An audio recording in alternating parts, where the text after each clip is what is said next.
Welcome back to Record Rift, where we tear through history's pages to reveal the moments that shaped our world. Today, we're standing in the shadow of Rome's crumbling walls, where a once mighty empire that ruled 1,000,000 square miles faced its final days. Picture legions faltering under barbarian assaults, emperors betrayed in marble palaces, and a civilization's light dimming as chaos engulfs the West. The fall of the Roman Empire in 476 CE wasn't just the end of an era, it nearly shattered the foundations of the world. How did Rome, the eternal city, collapse? What forces tore it apart? Join us as we unravel the saga of the Roman Empire's decline, a tale of glory, decay, and rebirth. Let's march into history. At its peak in the 2nd century CE, under emperors like Trajan and Hadrian, the Roman Empire was a marvel. Stretching from Britain to Mesopotamia, it governed 70 million people, nearly a fifth of the world's population. Rome's roads linked bustling cities, its aqueducts fed fountains, and the Colosseum roared with gladiatorial games. The Pax Romana, a 200-year era of relative peace, fostered trade, law, and culture, with Latin uniting diverse peoples. Legionaries, disciplined and armored, held frontiers along Hadrian's Wall and the Rhine. Writers like Virgil penned epics, while engineers built domes like the Pantheon. Yet, even in this golden age, cracks loomed, over-reliance on slave labor, stretched borders, and emperors like Commodus, whose reckless rule from 180 CE sowed instability, hinted at troubles to come. By the 3rd century, Rome's foundations shook. The crisis of the 3rd century, from 235 to 284 CE, saw over 20 emperors rise and fall, many assassinated. Barbarian tribes, like the Goths, raided borders, while Persia's Sassanid Empire captured Emperor Valerian in 260 CE.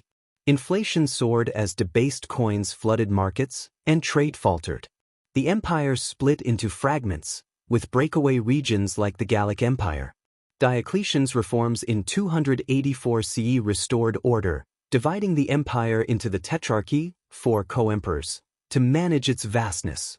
He strengthened borders and reformed taxes, but his edicts, like price controls, strained the economy.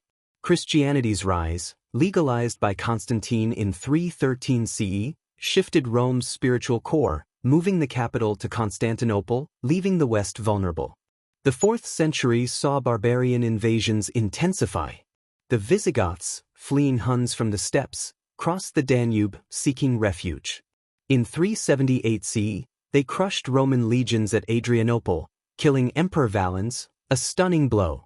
Theodosius I, the last emperor to rule a united empire, died in 395 CE, splitting Rome into East and West. The Western Empire, centered in Ravenna, faced relentless pressure. The Huns, led by Attila, ravaged Europe, extorting gold until his death in 453 CE. Germanic tribes, like the Vandals, sacked Rome in 455 CE, looting its treasures. The Western Empire's army, once 500,000 strong, dwindled, relying on barbarian mercenaries who often turned traitor. Economic collapse and corruption left cities like Rome, once home to 1 million, half-deserted. The final collapse came in 476 CE. The Western Empire, bled dry by taxes and invasions, was a shell.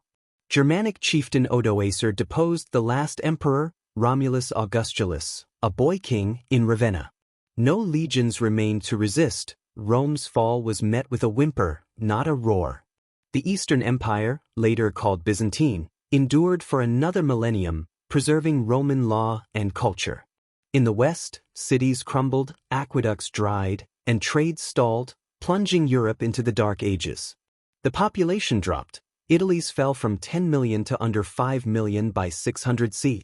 Barbarian kingdoms, like the Ostrogoths, carved up Rome's lands, but none matched its grandeur. The fall wasn't just political, it was a cultural and economic unraveling. Rome's legacy, however, never faded. Its laws shaped medieval Europe, preserved in Justinian's code in the East.